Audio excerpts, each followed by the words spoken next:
Okay, everyone, we're going to get started. Thanks so much to the people who've come to support the group and watch the sharing this afternoon. You're in for a treat. We've just done a dress rehearsal this morning, early before the break, and it's really good. Just in case anybody doesn't know, since January we've been doing, so this is drama and performing arts usually, but we've had a real focus on writing, creative writing, and particularly encouraging every member to write their own scene on their own. So it's been quite challenging for everybody, I think, because it's different. We haven't been as physical as we normally are. A lot of it round the table, focusing on writing. Everyone's had their own notepads. Lots of people have written several scripts, and they chose one that they wanted to develop for today. They've all been cast by the writer and been rehearsed. We're going to do what we call a script in hand reading, so we're not going to be up and about. We're going to just do it on the stage here on the chairs, and we hope you enjoy them. So we will start with the first script, please.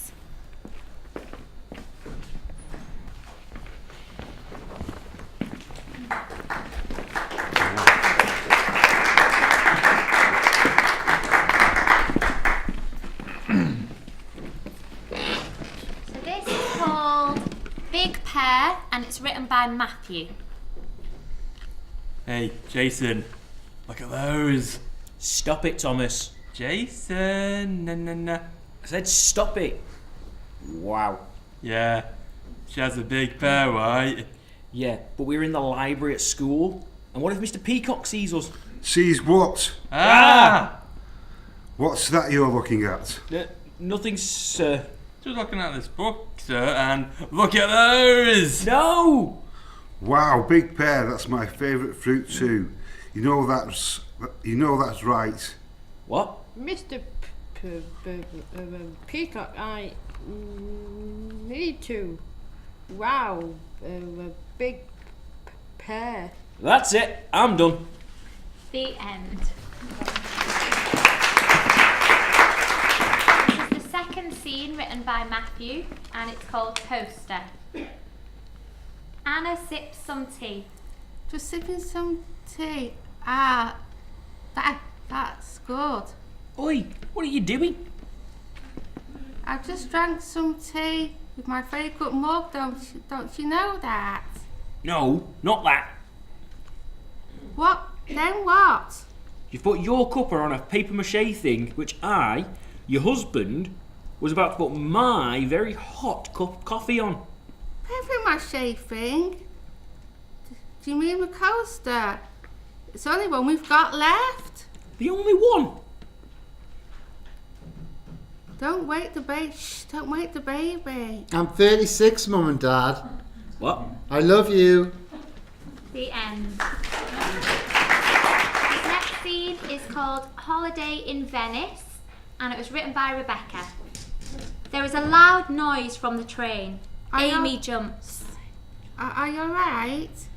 No, not really. I have something to tell you. What is it, Amy? Are you alright? I feel anxious about the train. It'll be okay. I have an idea. We can do anything very great to help with your anxiety. I can work through it together. With willpower, we can do anything together. Thank you.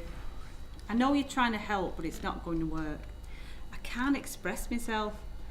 I hear voices in my head. I don't know where they are, and I worry a lot. I know you're trying to be kind, but I'll ruin this journey to Venice for you if you keep talking to me. But I want to talk to you.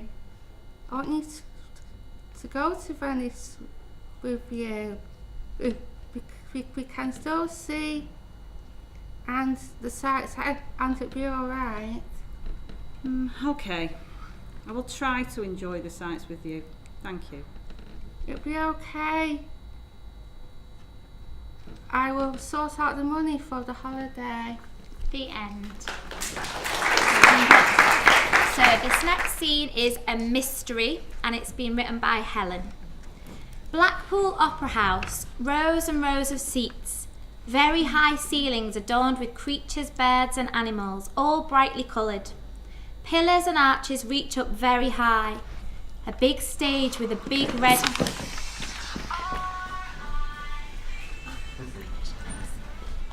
A big stage with a big red curtain across it is lit by footlights, but the seating area is in darkness.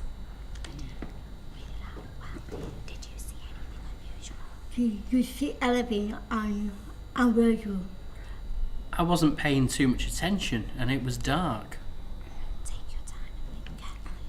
Take your time and think carefully. What happened? I saw a dark figure dashing across the stage. Anything else? Is it a man or a woman? I couldn't tell, for they were wearing a cloak that seemed to be wearing a mask. Little more be carefully. Yeah, I remember a smell of aftershave. Good. We are looking for a man. The end. This next scene is called It's Complicated by Tony. Victoria is out once more on a full moon, using her grandfather's old Polaroid camera to take pictures of the same trees that she must have taken pictures of hundreds of times before. Max jumps out and scares her. Damn it, Max! Oh, you always do that. Well, you should be used to it by now. Oh, is that your latest pic? Yeah. Do you want to see? She shows Max the picture. Jesus, you're always taking pics of these trees. If you love them so much, why don't you move out here? Okay. I'll move in with you. Bad idea, trust me. Will you ever tell me why it's such a bad idea? I will, in time. It's hard to explain.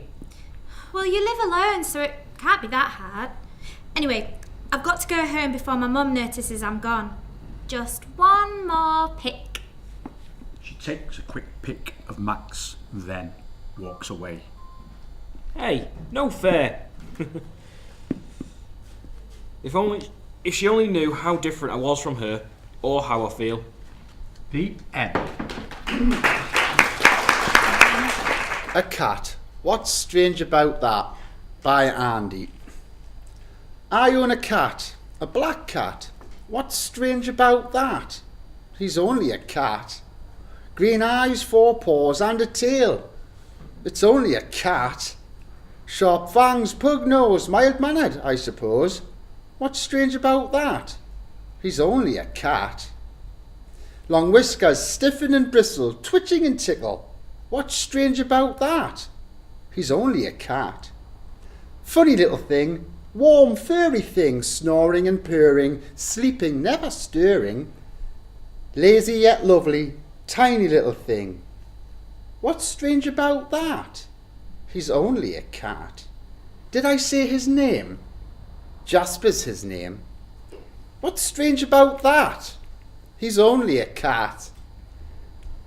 Playful and agile, springing with joy, rolling with laughter. He's my little boy.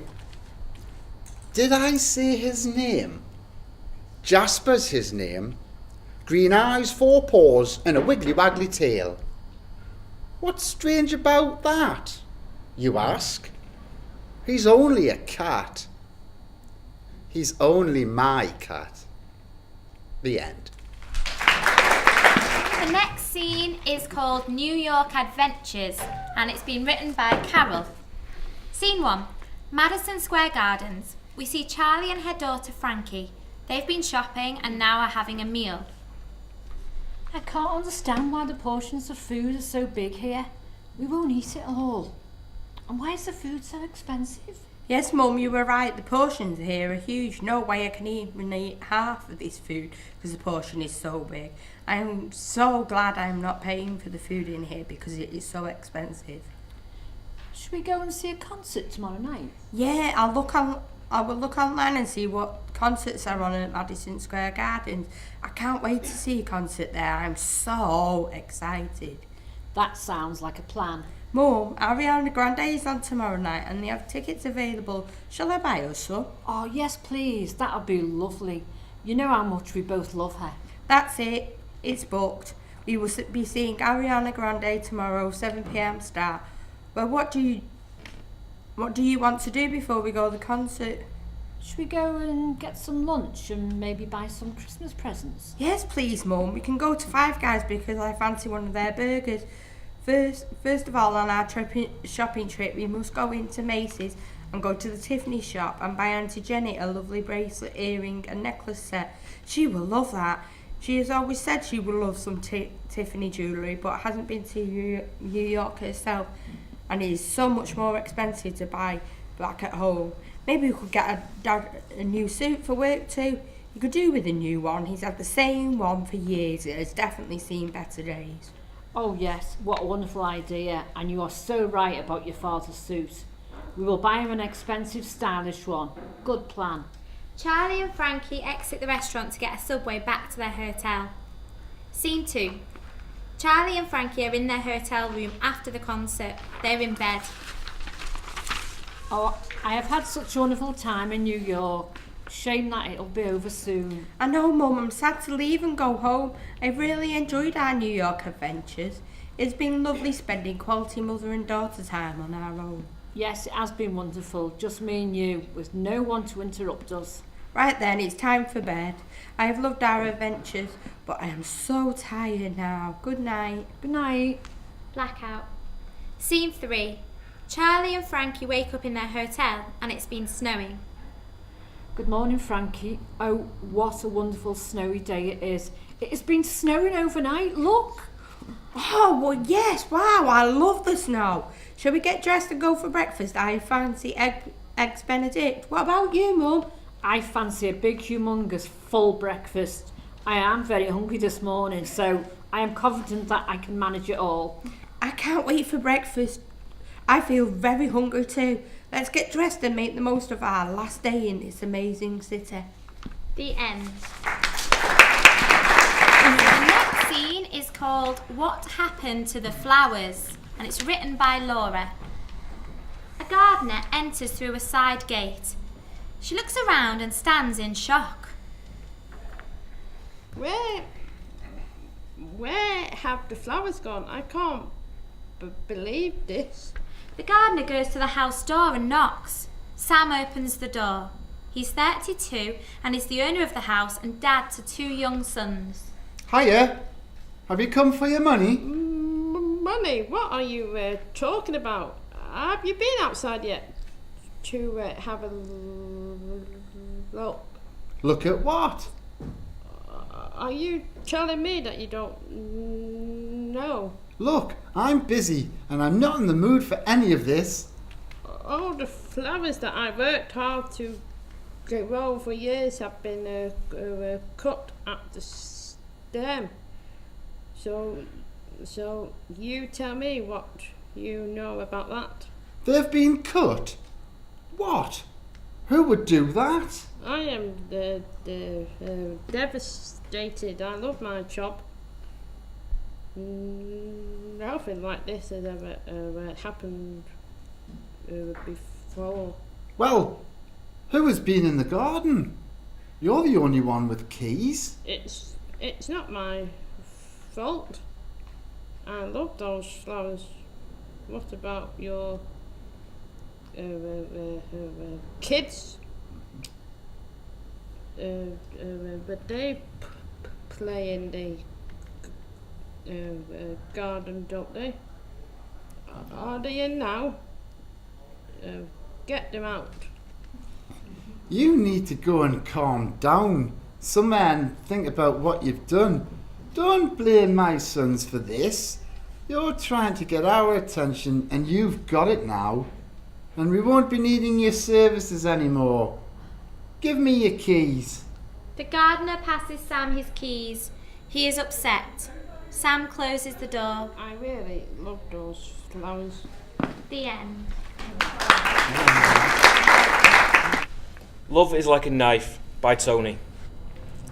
Love is like a knife, it's always pushing you to strife. But when I'm going to fall, I keep my back against the wall. Love is really sweet. It makes you feel like you can't be beat. But when I'm gonna fall, I keep my back against the wall. Nobody else has my love, for you're my beautiful dove. But when you're about to fall, I will catch you, love and all. This scene is called Prison, and it's been written by Mike. My heart is pounding. This is really it. I'm going to... The van stopped. The sun hits my eyes. Come on, lad, I hear. Step onto the black tarmac. I can see it before me. A grey, Victorian monstrosity. The automatic doors slide open. And there's a man at a desk, just reading. He looks up abruptly. Shouts my surname at me. Shoes and socks off. Jacket, trousers. You won't be needing them for a while. In 6 years, they'll probably be out of fashion. Anyway, I think to myself. All I can hear is clinking footsteps. Loud voices in the distance. Later, I'm escorted down a long, shiny corridor with whitewashed walls and black doors with peepholes. Then we stop. This is yours, lad. Hope you like your flat, mate. Walk in. And there he is on the top bunk, reading The Sun. The cellmate says... I was born into a poor family. My dad was an alcoholic, a bin man. My mother was a pub cleaner who also liked to drink. I have 4 brothers and 2 sisters, of which I'm the oldest son.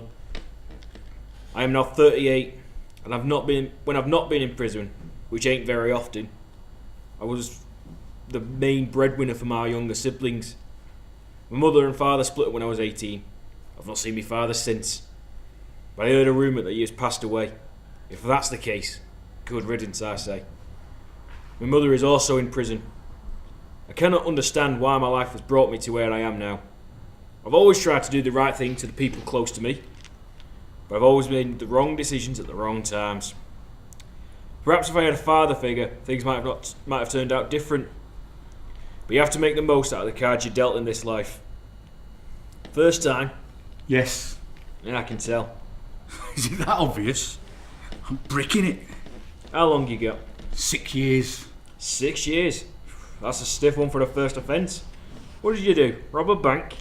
No, a supermarket. Armed? Is there any other way? So what drove you to that? And don't say the getaway car. Ah, very funny. I was desperate. I had some gambling debts. Owed the mob some money. Got in too deep, like. Did you hurt anyone? Nah. But my partner did. He put a security guard in a coma. He still is. What about your partner in crime? He did a runner. He's still on the run.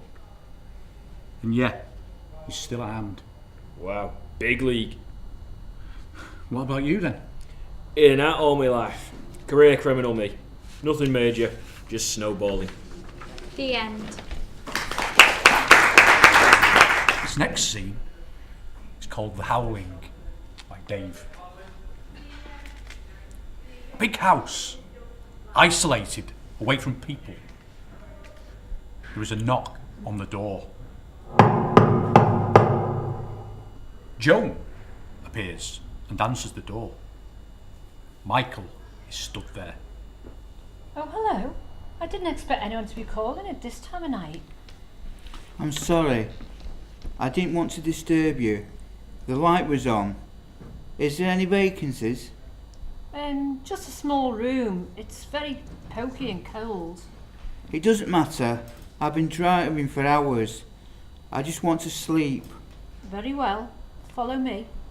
Michael steps into the house. Oh my, it's very sparse here. I can't see my hand in front of my face. It's so dark. We hear a strong breeze blowing through the house.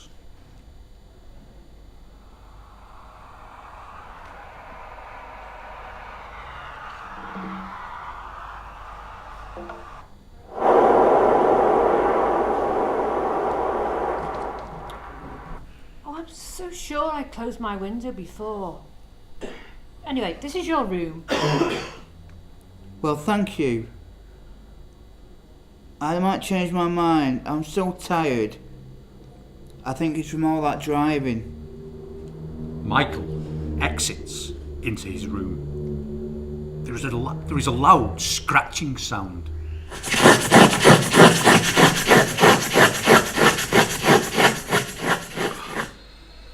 Joan walks towards the window and bolts it shut.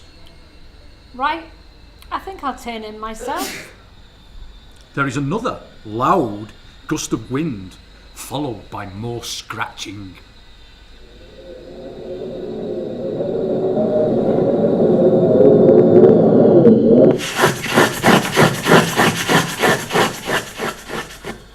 I know I bolted that window. Joan walks back to the window, and as she does, we hear an owl. Is that an owl? Michael opens his door and steps out. What was that noise? It's like a right racket. I swear I heard an owl scratching at the window, trying to get in.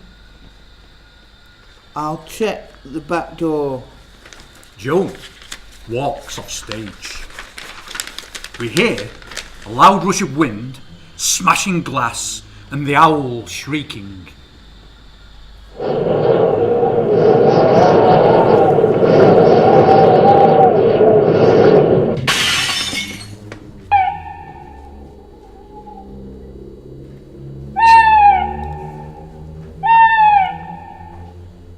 Joan screams.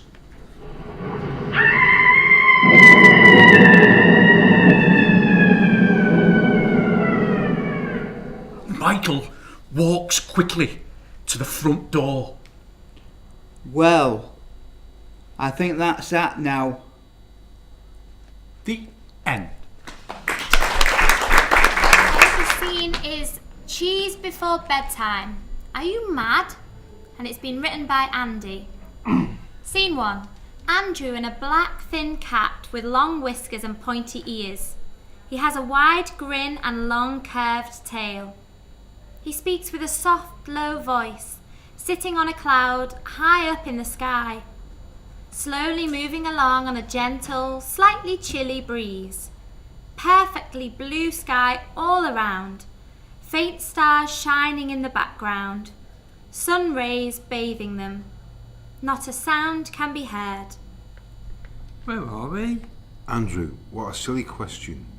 Oh, my head. Oh, my stomach. I feel quite sickly. Just relax. Some deep breaths. 1, 2, 3, 4. Why am I here?